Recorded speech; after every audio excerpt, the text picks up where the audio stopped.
L'isolo ya ministère ya prophète Branham mutawe kolobela yango te po makambo esalema na bomo inaye oyo ke miso ya batu pe mato ya batu ko yoka te pe komona te ko bota ma ya Joseph ezalaki soué ya frère Branham mais salama be salamité soué frère Branham zo babi avant na longa mokilo na ligi Joseph oh Seigneur sala ki azwa Bible na Joseph dans la Bible frère Branham frère maintenant ba citation oyo atangi wana à comprendre nango mabe ou comment est-ce que yo tango yo kaki atanga la citation moko ya tanga citation te ya banande koloba pesa ngai pasi pasteur Nzao na moni moto azali ko fukamela et que ya l'ange du Seigneur oyo frère Branham ezali na mutu ya frère Branham frère Branham lobike je ne vais pas quitter jusqu'à ce que j'ai une personne qui prendra ma place et je crois que Joseph prendra ma place quand je quitterai. On a une citation. Bernard Joseph, prophète, bon, ceux qui sont prophète, il faut prophétiser. Il faut prophétiser. Non, il faut soit successeur à papa, la succession à papa. Nulle part. Personne n'a citation. Frère Branham a dit non. Le message, moi, je vais continuer à yango. Personne n'a yango. Tala bandeko. Bandeko, bosenga bolimbisi.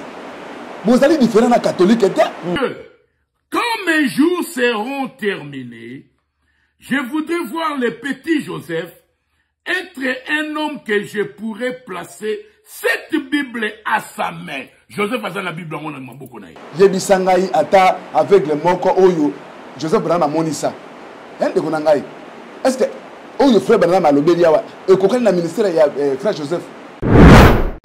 Mon frère oublie ça. Tozela. Et vous avez tout le cambo ya kobata matin, tozela mutuana amonana. Si ba perdre parce que comme que Branham allé au critisme, bokeba. Vous aviez blasphémé avec le Saint-Esprit. Hein?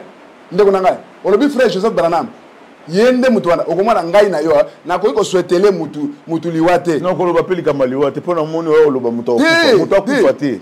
Parce que baruti ça kendaki déjà révérend akendaki ape manakimia na mulimo na Nzambe. Secrétaire Nazali wana ngai na tindelaka pasteur Baruti na sengaka audience pona solola na ye pe azali na vision ya keno après frère Branham successeur azali na ba critère otange est-ce que ya ça non la linga kina solola na nyonso wana na bike no vie oza na bonne route mais eza yote selon les critères et selon ba critère wana lelo tiko tanga wana tu peux t'agenouiller devant la photo de la colonne de feu ya Nicolas frère Branham attends 1000 ans akotikala jamais ko répondre na yango bo baby si mais oyo kisi biso soni na message olanda image ya pasteur bakangaki ya Branham ya Branhamiste bakangaki na cimetière otali vidéo oui natalaki yango le jour de sa dédicace à l'hôtel étonné j'étais inspiré de dire Joseph tu es prophète et peut-être quand je quitterai j'ai pris qu'une double portion de l'esprit viendra sur Joseph pour l'âge à venir, s'il y en aura un. Alléluia. Eza ebele. Qui prophète on a papa na loba qui ezalia donc ko imprimer ba brochure. Il faut la capacité parce que par exemple ba côté lo comme ya mabe. Il faut yeba yango. Capacité de yango na mais ya ko succéder frère papa na ndeko na ngai. Oyo babengi bulu yeke. Ndeko nanga. Wana ezali bulu yeke. Batika Nzambe azali na calendrier ya makambo na ye.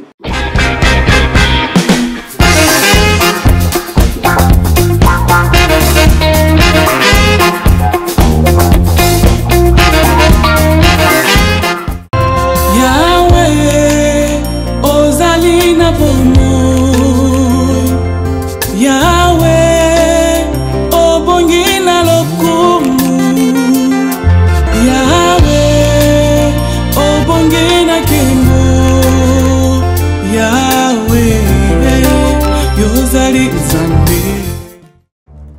Dans les soucis de vous informer, divertir et vous former, Nouvelle Tendance votre chaîne met à votre disposition des applications, radio et télévision. Comment installer? C'est simple. 1.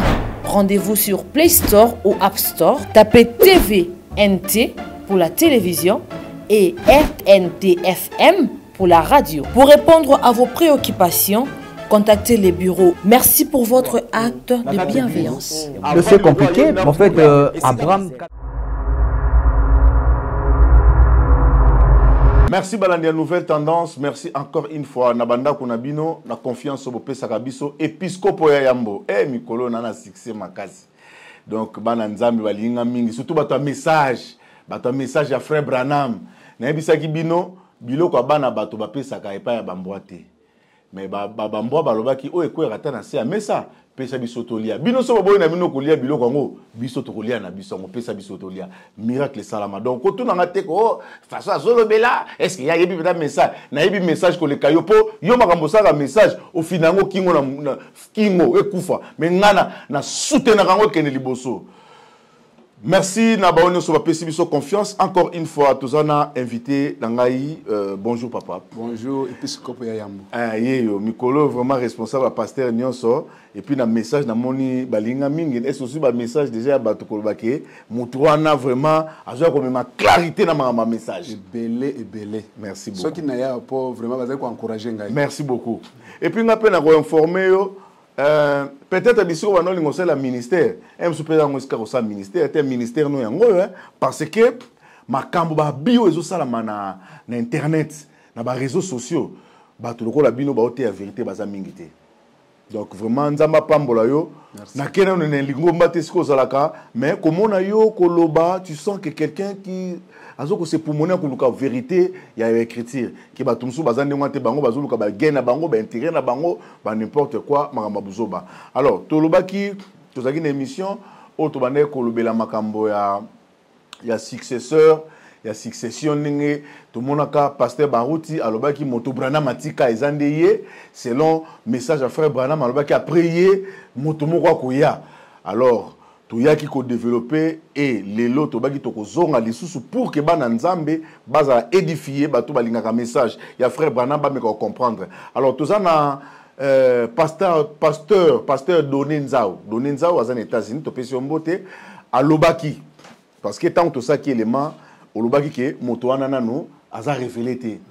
Mais bato message ba bengaki pasteur Donenzao pas bengaki alobaki non aza déjà révélé. C'est pourquoi biso to kamwa to bi bon so les abongo ouais na plateau yo moko landa ndenge pasteur azoloba après to kozonga ceux qui ko approuver on a ba écriture ceux qui osa ndenge biso to ebita. Madame avait un langage prophétique. Ba frère ba yeba soué ya prophète. C'est la parole de Dieu. Quand on va soué parce qu'ils n'ont pas sondé ce que frère Bala m'a dit sur frère Joseph. Kobota kaka Joseph, kobota maya Joseph. Ils ont dit soué ya frère Bala. Mais ça, le mot salamité. Si vous avez avant la langue mokilo, dans l'église Joseph, oh Seigneur, ça là qui a la Bible là. Joseph dans la Bible, frère Bana. Frère Bana l'obité. Je ne vais pas quitter jusqu'à ce que j'ai une personne qui prendra ma place. Et je crois que Joseph prendra ma place quand je quitterai. Pour continuer à briller la lumière. Les gens ne comprennent pas. Tu vas comprendre les Térandais. Sauf que Bana va prophète Andéni. Yoka, n'attends pas une minute là, je suis lango. N'a pas le vidéo. Yoka, le message Oyo. From that time, Fobanam dit ceci. Dieu, quand mes jours seront terminés, je voudrais voir le petit Joseph être un homme que je pourrais placer cette Bible à sa main. Joseph a la Bible en beaucoup. Et ça l'a mis. Souhait à frère Branham. Dieu, quand mes jours seront terminés, ma journée terminée, je voudrais voir le petit Joseph, n'est-ce pas Élisée. Alors, Élie, Nalingi, on peut faire double portion. Et c'est Élisa qui double portion. On peut souhait. Le souhait des prophètes, c'est la parole de Dieu. Dieu, quand mes jours seront terminés, je voudrais voir, nous allons souhaiter, voir le petit Joseph être un homme que je pourrais placer cette Bible à sa main. Joseph a dans la Bible, frère Branham. Tangatele marana, na chair ya Branham Tabernacle. Parce que les jours de sa dédicace, qui a parlé Dieu, et dit, Joseph, tu es un prophète. So Dieu, Zambalobi, joue à dédicace na frère Andé. Zambalobi que Joseph, na quelqu'un frère bonhomme Joseph, tu es un prophète. Frère bonhomme dit que Dieu, toi, qui a dit que Joseph est prophète? Hier, c'est lui qui a remplacé le frère Branham. Alléluia. Dieu laisse qu'une double portion de l'esprit venir sur mon garçon. Ça, c'est la parole des prophètes. Un prophète, c'est la bouche de Dieu. Le prophète sera lobby, c'est comme Zambé mora lobby. Zamba ko make sure que prophète na lobby salami. Si c'est made à moi, ça fait bonhomme, à lobby, makambu nyoso bili à andro loba. Et salama, faire un alléluia, rendez. Natango sou msuto tikalapso. Yoka, na message oyo. Having conference. Ma première raison de vivre, c'est vivre pour Christ. Et la seconde, je voudrais vivre assez long que je pourrais voir mon petit Joseph assis là-bas devenir un ministre. Joseph est un ministre. Qui pourra prendre l'esprit que je vais lui laisser.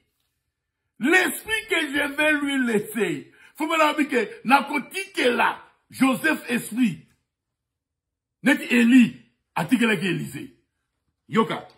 Ma première raison de vivre, c'est vivre pour Christ. Et la seconde, je voudrais vivre assez long que je pourrais voir mon petit Joseph assis là-bas devenir un ministre. Il est un ministre. Pasteur, il y a Branham Tabernacle.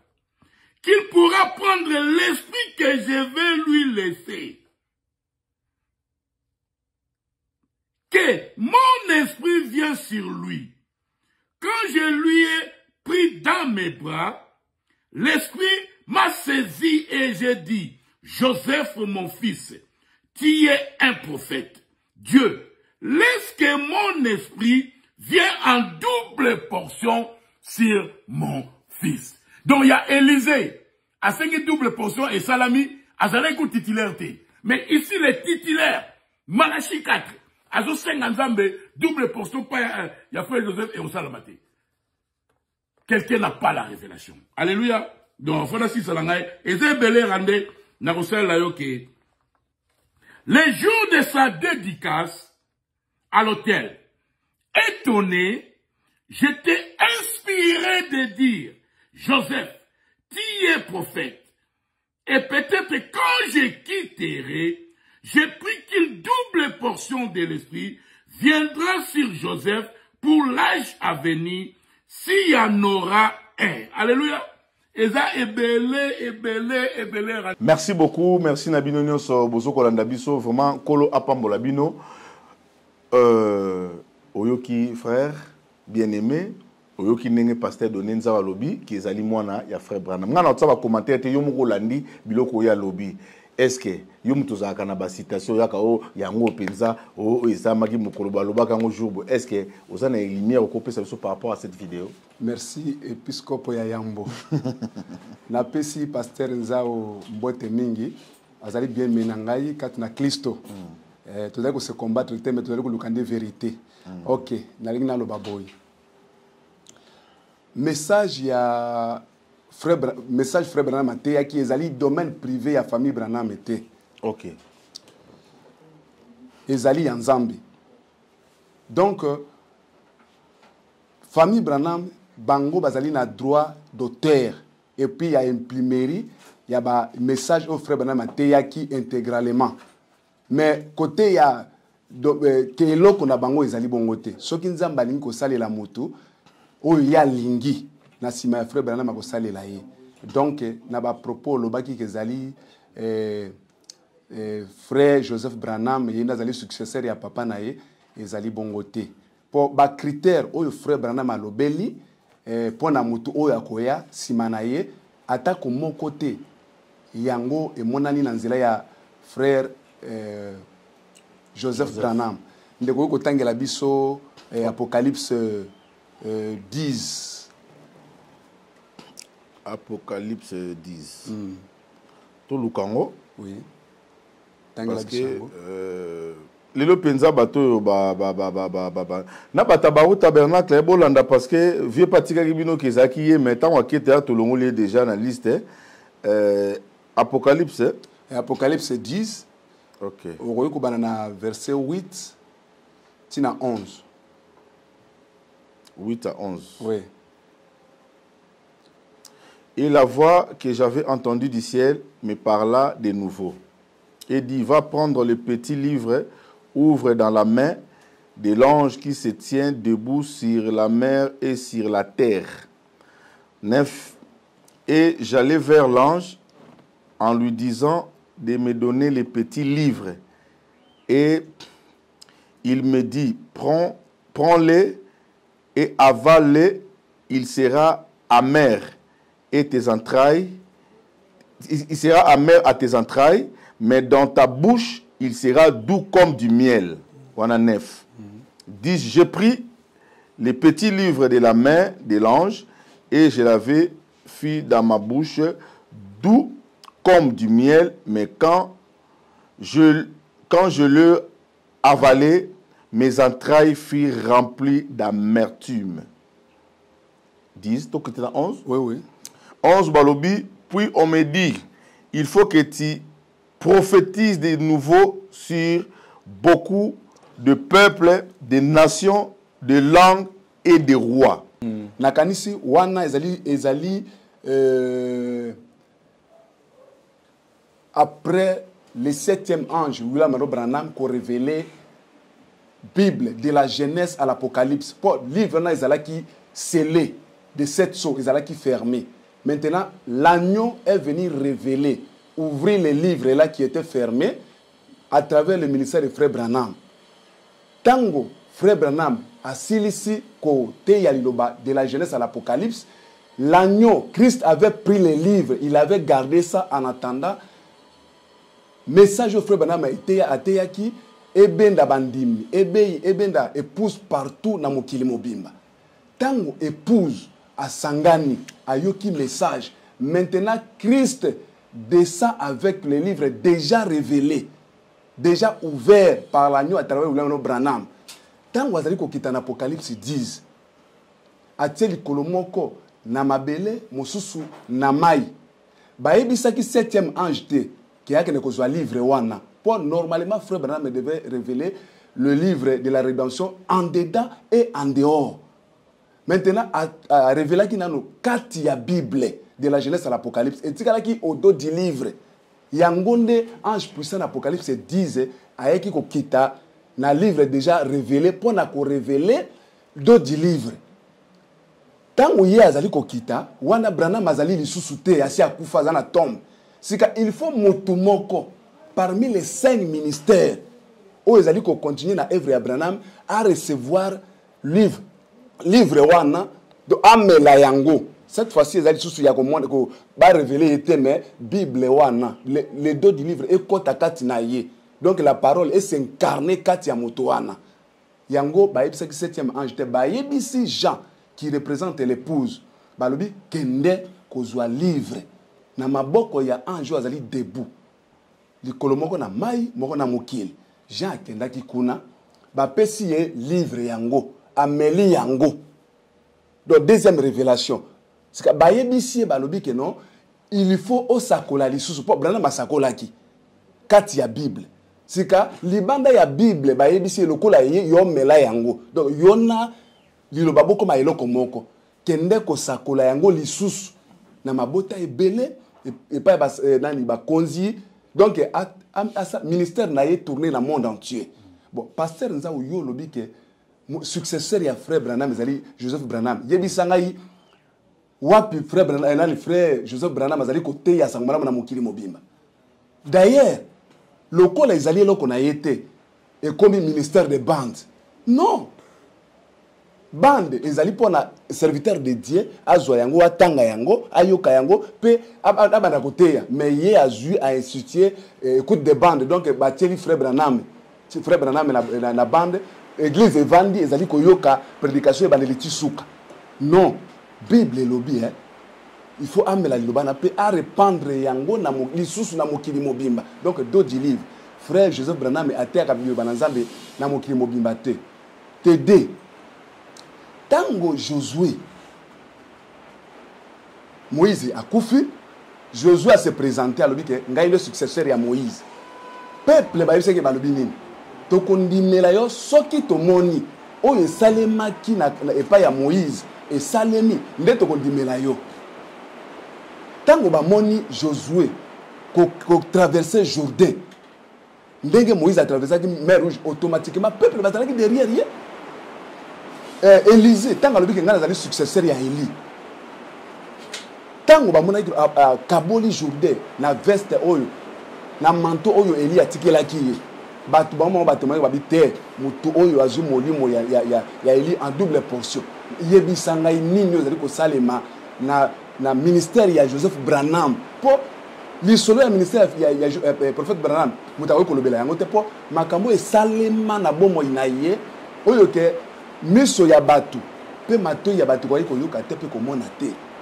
En Afrique du Sud, na Djirban, 14 man plein à béquille. Il y a stropié, ba mort ressuscité. Il y a bisanga ta mort moko yo Joseph Branham segusa.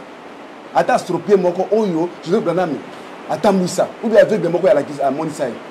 Donc critère oyo sengeli successeur wana ya Branham azala na yango azala ata moko te. Donc to tie à côté, na ko pesa exemple moko typique. Au moins, dans le village, le chef coutumier, le chef coutumier a régné. Avec le pouf, ils ont un temps moko boy. Où ils ont vide. Donc, bah koko, bah allez préparer que Luka Mutunani a succéder Mutuana. Donc, esprit de pas chef coutumier na et la taillé. On commence à passer 2 ans, 3 ans, 4 ans, même 10 ans, 20 ans. Kaka mo mutu moko wana asala kama ba faire courante ba koko ba pesa yeme bazali ko zela penza mutu successeur tango ba komona mutu moko se présenter alobi ngainde mutu wango oyo singa succéder ba ko se ba do to ça problème te to lingi to mona o la kisabiso ke ezali yo komona akosala ba makamu simoko pona ko convaincre batu ke ye mutu wango ye wana to ke na musika te Moïse on a bakutani na yekuna na buisson ardent tanga yeke pa ya pharaon a biseka bini la kisanga preuve oyo zali ko la tsaka nzamba atindi yo to yebi bisu nyonso oyo Moïse asalaki pour que pharaon andima malgré zaki motema makasi mais suka Joseph Branham yebi sanga nini zali ko salema na ministère na ye oyo ko convaincre bisu ke zali ye frère bosana yango. Tout le temps, peut-être qu'il y a une citation dans la guide. Les frères Branham a dit que tout le temps, c'est de l'église.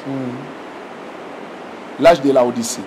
Nathan Gilo Yango, Oyoka. Ce que vous comprenez, vous comprendre malam. Frère, Bossana Yango, Yete. Maintenant, la citation Oyo Tangiwana.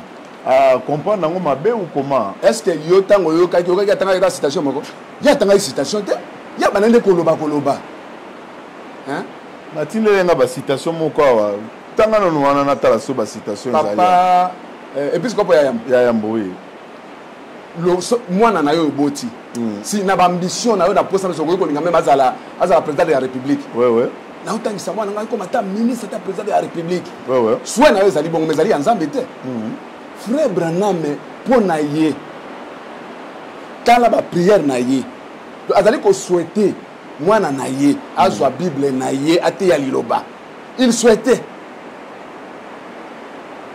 bon il a souhaité bon est-ce que l'homme propose Dieu peut disposer ende ko nangai dazolada to tena mitu na biso Branham ba confier ki un message ba confier ki un message eza message naïe te nzambe nda confier ki ce que les gars ont pas utilisé à cause de la famille Branham était et domaine privé on a une citation Bernard Joseph prophète bon ce prophète a prophétisé non a soit successeur à papa na succession à papa na nulle part personne la citation moko frère Branham ba non le message oyo mwana na yemu ta continuer na yango pesanga yango. Nana bika bina na ko souhaiter mwana na ngaya zwa Bible o ipe ate ya liloba. Mais non, personne n'a citation, moi, tu dis là, place que non, moi, on a même conduire un message nulle part, mon frère. Zila tout tanga, ce qui peut peut-être Joseph Branham a dit que ça va critère en Gohan. Vous allez dans les 7 tâches de l'église, le messager, page 320. Nous allons répéter sur la tanga la fois passée. L'ainsi dit le Seigneur, par sa parole infaillible, reste encore valable, il restera. Donc, le message que Frère Branham avait prêché, s'il est là,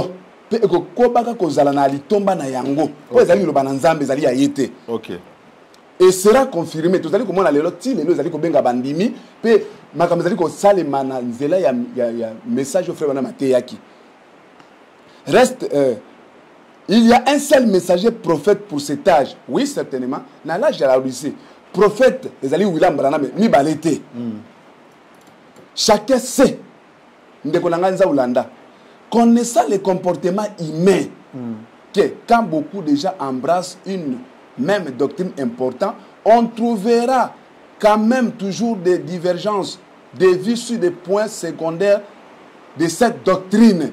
Ce qui va être la révélation, mutuna mutako comprendre na ndenge na ye. Et puis ça ngai passe pasteur Nzao. Na moni mutu azali ko fuka mela et que koya l'ange du Seigneur. Oh frère Branham, ezali na mutu ya frère Branham. Oh, wana za idolâtre. Tala bandeko. Bandeko bosenga bolimbisi. Bozali différent na catholique te? Bozali différent te? Soki catholique afuka meli Maria. Po statue ezali nini? Eloko elobaka te, et monaka te, et répondaka te. Tu peux t'agenouiller devant la photo de la colonne de feu et Nicolas Frère Branham. Attends 1000 ans. À côté, il n'y a jamais qu'à répondre à Yango. Frère, ça c'est l'idolâtrie. Mon bébé ici, mais vous voyez que c'est sur un message. Na bino, na ba pasteur vous allez côté ya bino, que non il faut que la photo ya Branham ou bien le mystérieux cercle niagé ou bien photo ya Hoffman, vous n'êtes pas différent des catholiques. Et ça sonne et vous irez en enfer si vous se repentez. Bon les canaux réseaux sociaux. Ngai na moni vraiment bon les réseaux sociaux vraiment na sonne. Si ba perte parce que comme que Branham allait au critisme, Bokeba. Vous avez blasphémé avec le Saint-Esprit. Revenez à la raison. Bosenga bolimbi ici. Là on continue citation. Continue citation.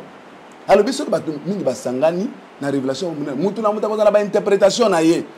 La seconde venue a déjà il est. Les sept tonnerres déjà révélé. Les lois et ali comme muta ko beta discuter pour partout divergence dans un message na soni. Sika frère bana mitu na lobibo. Ngai na kokende. Message ko tikala. Bulu ne ko na kati na message. Sika mitu na bi nani akozwa likabo oyo ngana zalaki na yango. Nani akozwa ministère ngana zalaki na yango. Écoutez. Qui donc aura le pouvoir de l'infaillibilité qui doit être rétabli dans ces derniers âges, puisque ces derniers âges manifestera de nouveau le pouce de la pire parole. Cela signifie que nous aurons de nouveau la parole. Comme elle a été donnée parfaitement et comprise parfaitement à l'époque de Paul.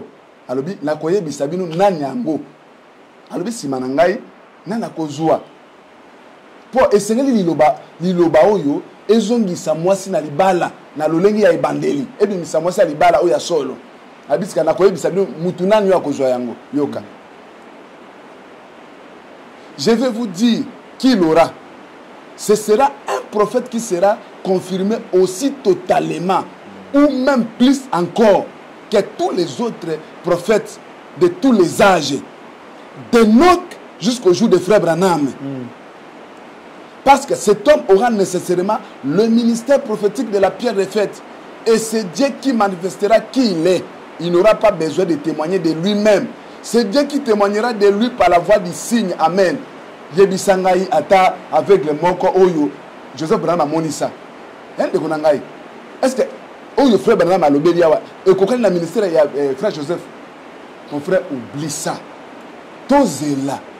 Et vous avez tout le cambo ya kobata mate tozela mutuana amonana ministère on est monana ende konangai lelo Joseph a institué Joseph Branham a institué les bisous écoute les bandes hein donc ba to bafani na église donc bazali koyo kaka frère Branham ti amen amen nasuka wana bolongo automatiquement Ephésiens 4 il faut les 5 ministères jouer rôle wana. Mais selon connaissance oyo toyeba ki pe Shekina bazako yoka babande bayoka babande koyoka bande des interdits que ozolo belango na cadre mo comme ministère mais to koyoka bande des interdits ba bengi yango ministère de bande.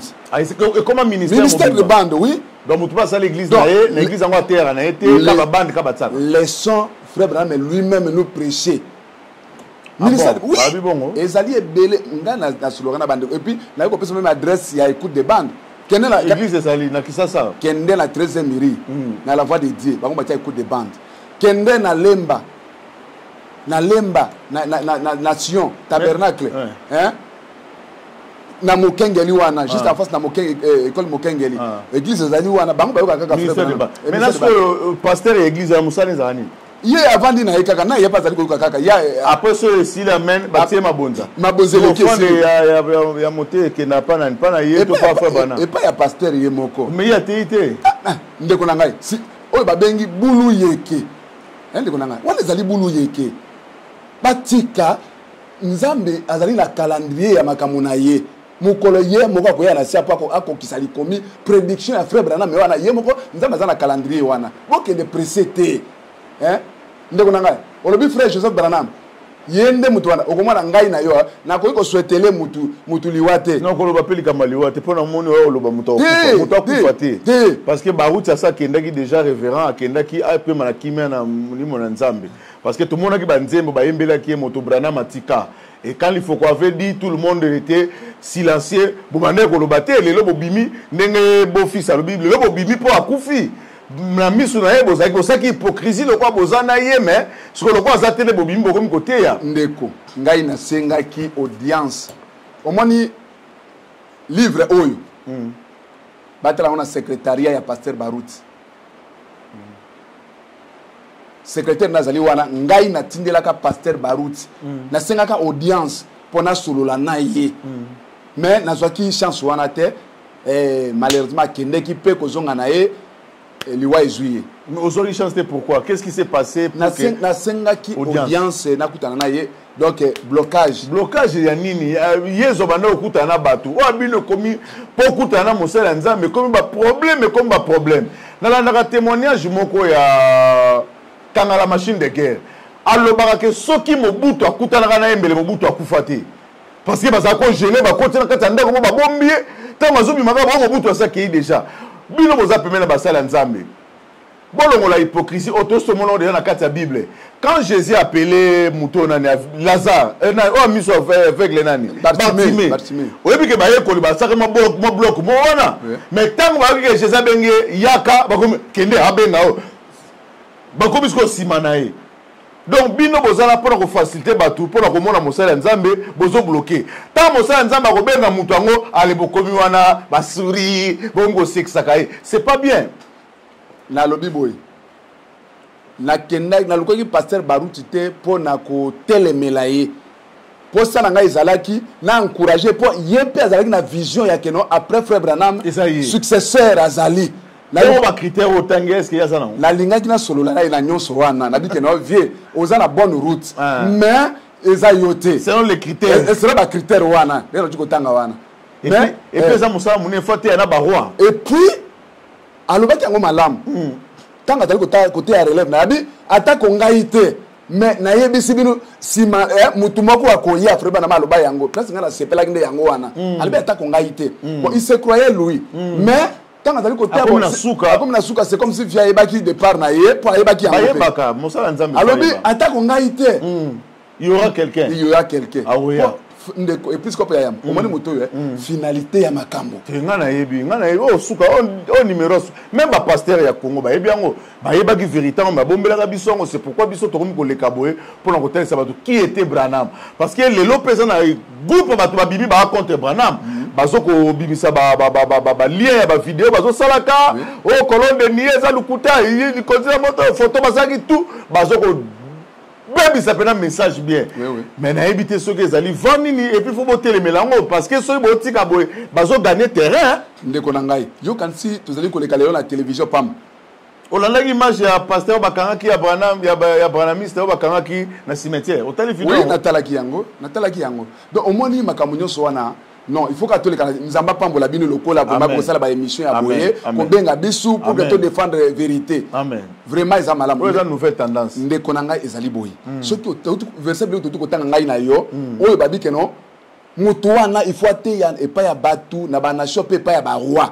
Na suka na ye comment na directement évangile zongi mbala moko na Israël. Les deux Olivier. Donc Moïse na Eli bakobima mbala moko. Donc na suka ya mutu ya ministère mutu oyo mbala moko Eli na Moïse wanto komi na Apocalypse 11. Et si wana makama nation esili. Donc mutu azali ko sukisa makama. Na kopesa exemple nazali na ndeko moko pe motei ayebisa bi frère alevme nge sali ma prophète bana maloba kenon Billy Paul akoki jamais kokufa sans qu'il y ait venu du Seigneur. C'est ça. Na yebisa bi ndeko na ngai bosana yango. Oh, na ebisa ye, na ko tanga même comme na ye, même so ya po azali quelque pasteur quelque part, mukolo akoya na Kinshasa na ko benga yo, to ko solula na ebe to ko kuta na ko yebisa yo na ebisa ka yo nini, po wana ko ni Joseph Elani, bilipo ya ko kufa te sans qu'il y ait boye yankolo. Na ebisa bi frère bosana yango. Bilipo la kotika mokili oyo ngai na yo tozali awa pe connaître la mesalemite nkolo Yesu Kristo na yete ministère wana na moni samite na ebisa kieme lelo bilipo la zaliwa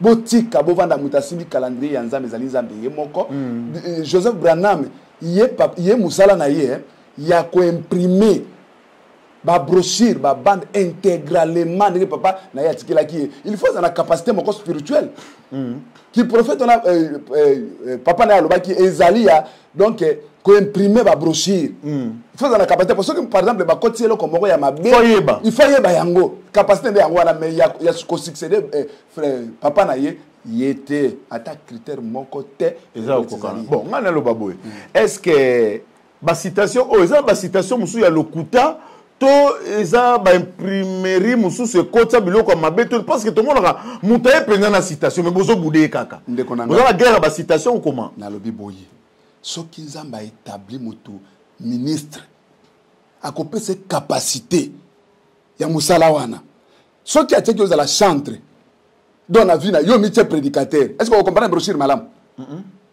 ezali ko jouer rôle na yote ezali sika na yote bate mingi ba mitia frère ba malobi que un universitaire peut prendre la brochure les messages et vous épater na maelo ya tangila ki na classe atangi yango abi vous pouvez même me donner à un théologien de prêcher ces messages il va vous épater mais atinda makite na ministère.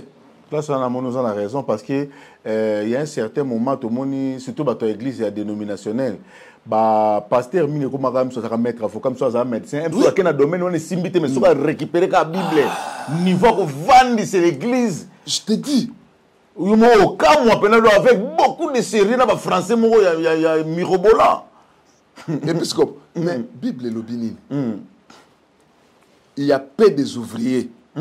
Na musala nzambe bazali belete beaucoup sont appelés mais peu de lits pourquoi ba eli bazali Bible dit que elanga zali monene mais bazali mukie to benga mukole langa atinda basali ndeko na ngai mais est-ce que prière wana bosala ngo ndeko na ngai eza pasi mingi na ebisi yo pasteur Nzao vanda kimia zela ekozala kutu likamba ko tatonete on dit mais il y a solo que successeur Azali merci beaucoup nzamba pambola yo mais écarter Joseph Branham baramoko pasteur bara frère Luzolo landa frère Luzolo ngayo sikoyo awa na motei awa nakasi pasteur yo moko landi ba message ndenge pesami na ebité message ya sukoko lo banini par rapport à mettre fin na likambo oyo parce que otalisi yango noir et blanc que c'est pas frère Branham ezali mutongo azana révélé à Koya mais fois ça na ba critère on est totangi na apocalypse de fois tu appena ba roi message bon a problème hein il le bat bon a problème bon je pense que tant que tu sous to lobela sko likambo ils ont cette division ils ont pesa mutu passe na message likambo ya second venue likambo wana kaboli ba église likambo wana eza vraiment munene to ya kolobela c'est olandi biso komela biso na ba commentaire wana tozoko émission prochaine autour de la seconde venue. Na invité sur le bani na suko koko lo ba pona ko édifier ba na nzambe o balandi biso ba to message ba to ba ondimela message à frère Branham malobani ko pesa ba ya malam pona ko suksa makamto sto moni keza mon frère Branham te. Merci épiscope Yayambo, épouse du Seigneur Jésus-Christ. Nazali bien aimé na bino, croyant du message. Vraiment na ligi bino mingi. Tala tous à la distraité. Na kanti oyo nga na utuko tanga awa ezali nga ite mutu na komaki yango ezali notre prophète majeur qui avait prêché ça, prédit ça. Donc boye ba botia na mituna bino bakosa bino te. Tozali na ministère moko après le ministère du prophète Branham. Oyo eko jouer rôle ya nkolo Yesu Kristo. Na suka ya ministère wana nde évangile tozali na yango ndenge na tuko tangela bino Apocalypse 10 8 à 11 na suka na yango évangile oyo ekokende na Israël et pas na biso ba nation isili na kebisi bino moto akosa bino te oyo nga na tangi pe nga na lobby ezali makomi ya frère Branham message oyo ateyaki nzamba pambola bino. Merci épiscope Yayambo Randekita tokote nous prochainement bozalaka branché na nouvelle tendance bino bobibiso toza bato actualité to ratakate na kasi bozo sepela ba termination so makamunyo so zo leka na société tozo ya kolimbolela bino on a banalise vraiment nzamba pambola bino nzamba pambolo. Merci tokutani prochainement. Merci. Caribou Beach, événement du siècle, restaurant du siècle.